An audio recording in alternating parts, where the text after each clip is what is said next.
Hello folks, it is Monday, May 15. It's about 3 o'clock in the afternoon on the east coast of the United States. In this video, we're going to look at the currencies that make up the US dollar index. The reason we're looking at them is to determine, if we can, whether the current bullish action in the US dollar is sustainable. Is it an ongoing uptrend? Or is it just a counter trend rally?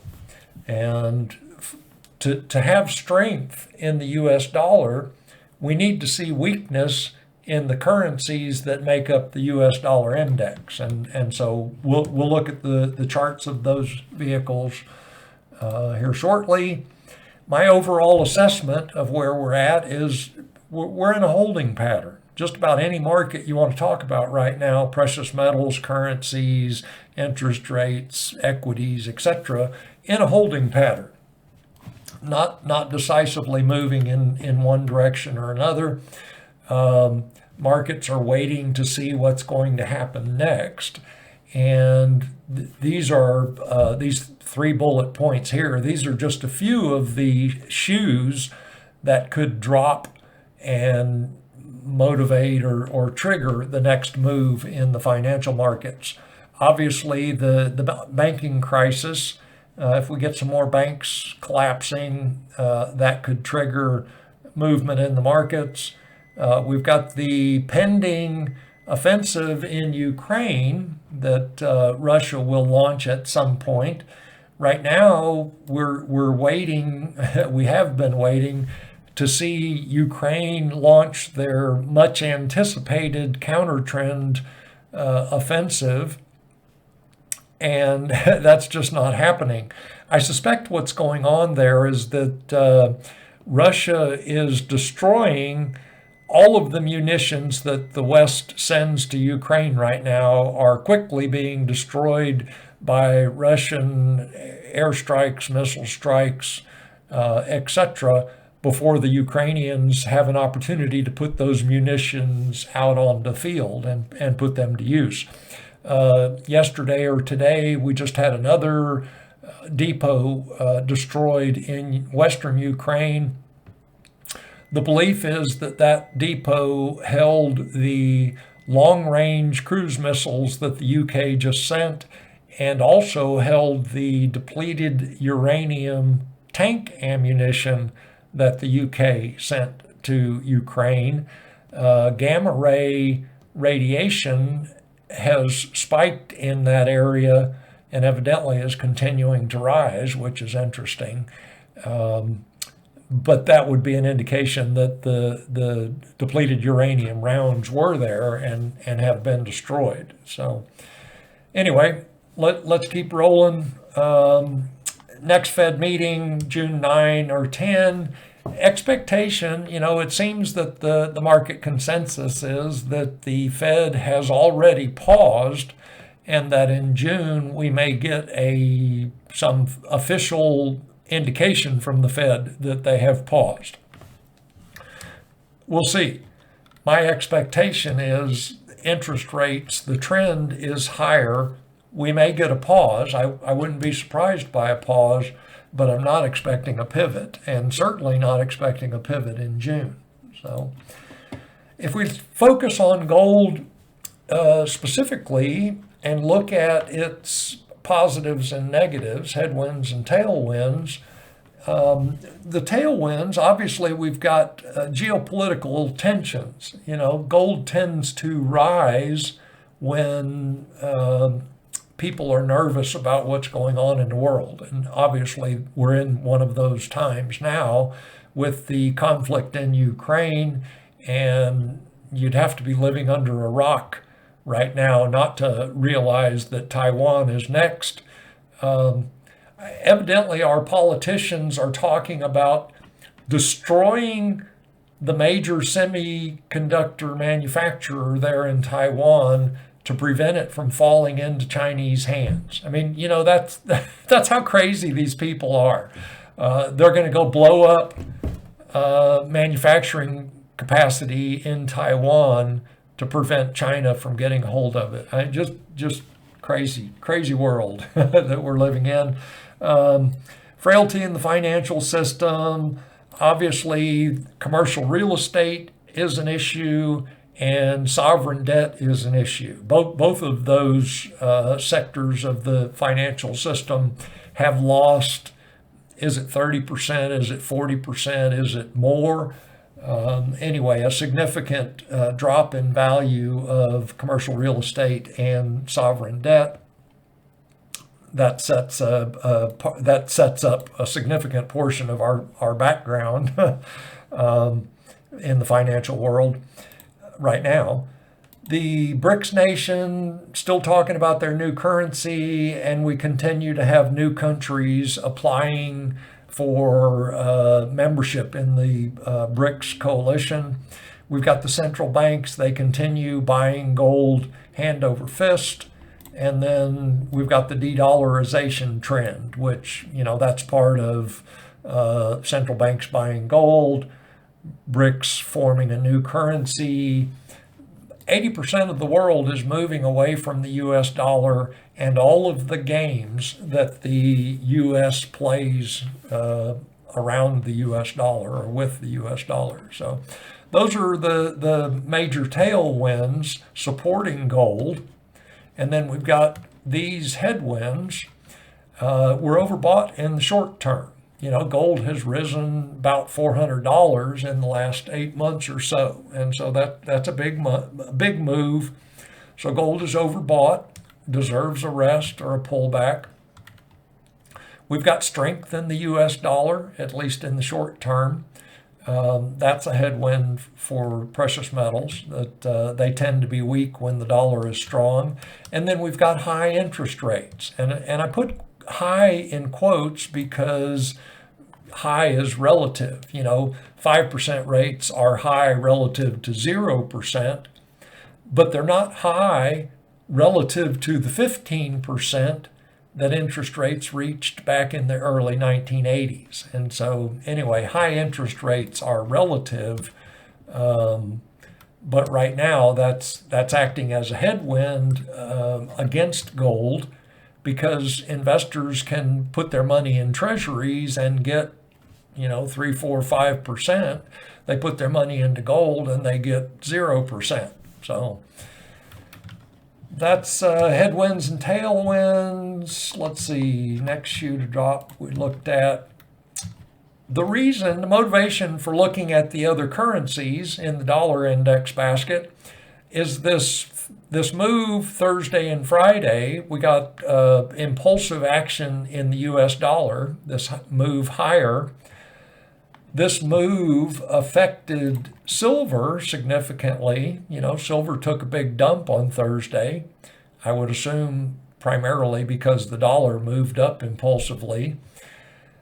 Silver found support briefly at this horizontal level and then continued lower on Friday. Found support at the 50-day moving average. Today is just kind of bumping sideways at the 50-day moving average. Gold, in contrast to silver, did not have a big pullback on Thursday and Friday. In fact, it held kind of strong up there at the 20-day moving average. And so this is, in my opinion, this is positive action in gold. I was a little bit concerned that we would get, gold would get its typical whack in the middle of Sunday night, lowest trading volume of the week. That seems to be when the market manipulators strike at gold, but that didn't happen last night. So gold is staying strong. Okay, let's talk about the dollar basket. These are the currencies that make up the US dollar index. And so we always have to keep in mind that the folding money that we carry around in our wallets and purses, that's what we think of most often as the US dollar. But in reality, the US dollar is an index. When we look at a chart of the US dollar, we're looking at the US dollar index, which is a basket of other fiat currencies. And on this slide, we can see the weighting of those currencies. Obviously, the euro dominates the basket. And so what the euro does, it affects the dollar the most. And then, down the list there, yen is next, pound, so on and so forth. And then down here at the Swiss franc, 3% of the basket, almost no effect on what the dollar is up to on any given day. We looked at this chart recently. Sideways action right now in the US dollar. Obviously became overbought, rolled over, and is continuing lower based on MACD. Momentum continues to the downside. In the weekly time frame, this looks like an impulsive counter trend rally. If we compare this candlestick, we got this, it's impulsive, that's high energy, price closed very near the high of the bar. Well, if we go back and we look at this price bar, this candlestick, very similar, it's impulsive. So after a sustained downtrend in the dollar, we get this impulsive move that started a counter trend rally. But notice that it was not a sustained rally. It was counter trend. Counter trend rallies tend to be impulsive. They move higher much quickly. They move higher quite quickly and then run out of energy and roll over. And that's exactly what we saw here. So the fact that we're getting an impulsive move here is not indicative of a new sustained uptrend in the dollar. My guess is that this is just a counter trend rally. Daily time frame, same story. Impulsive moves on both Thursday and Friday, pushed up through the 50-day moving average. No follow through today. So MACD is rising and could be moving up into bull mode, but hasn't gotten there yet. For now, MACD remains in bear mode, which suggests that the primary trend is still to the downside in this time frame.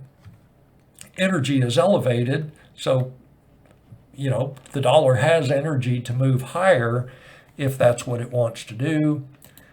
The euro, and again, this is 57% of the dollar basket. So what the action in the euro strongly affects action in the US dollar index. What I see here is that the euro double topped and then pulled back, but found support at the 10-week moving average and now is just moving sideways at that level. MACD is overbought, kind of a double top there in MACD. Looks like we could be getting a new sell signal from MACD. Energy is elevated. Based on this chart, it's more of the sideways action. It's or not so much sideways action, but a holding pattern. This is not a definitive uptrend. It's not a definitive downtrend. It's just kind of hanging out, trying to decide what to do next. So in the daily time frame, just more of the same. Obviously the euro did reach resistance at this horizontal level. What's that? 3 attempts to break higher through that level. They all failed, and now, what was that? Probably 2 weeks ago, we got a rollover, and now euro price has tested the 50-day moving average. The test did not succeed. Price pushed through the 50-day moving average and closed below. Today, just moving sideways at that level, but not decisively moving lower. MACD in bull mode on a sell signal, energy is low. So again, just a holding pattern, not a decisive move to the downside yet in the euro. the yen, sideways action in the weekly time frame, sideways action in the daily. It's just more of the same in all of these charts, folks. And I'm not going to waste our time going through them, talking about them in detail. There's just no decisive trends in any of these charts. And of course, now we're down here. This is 3% of the US dollar index, really not a big influencer on the dollar. So I'm going to stick with my overall assessment is the markets are in a holding pattern waiting for the next shoe to drop. And I would point out that the contrast between action in gold and action in silver is quite bullish in my mind. The fact that gold did not drop last week, Thursday and Friday, is a good indication to me of strength in gold. And gold, as I showed, gold has some very strong tailwinds propelling it higher at this point. It has moved above the 2000 level and is holding above that level. All of this action is up above 2000. The pink line here is 1990. So whether you want 1990, 2000, who cares about $10 when we're talking about 2000? So basically all of this action for the last, that's probably 4 trading weeks, gold has been above 2000. Very, very positive action in gold. So that's all I've got in this video. We're in a holding pattern, and I will talk to you soon, folks.